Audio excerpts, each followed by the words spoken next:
okay, so this real estate transaction was literally going down the toilet, almost literally. So I took the toilet. Here's the story. So I was thinking about this the other day. It was a couple of years ago, a few years actually. A bigger house in Okotoks, super nice place.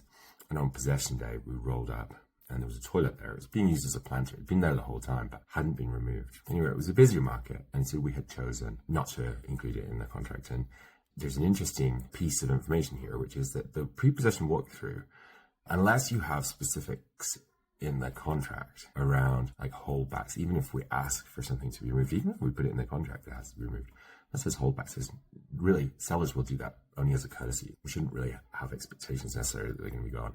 Anyway, the solution in this case was, I'm taking a toilet home. And it actually ended up on our back deck for a couple of weeks until Brianna made it clear that it could no longer remain there. Obviously, it's a funny story, but it's not really about the toilet. It's about contracts and what are the best ways for us to protect ourselves with all kinds of different eventualities that can happen at the pre-possession walkthrough and possession day itself. And so it's about educating people very clearly on what we should or should not put in. And it always depends on the market. So there's just a lot to know. So for more tips and knowledge, follow us.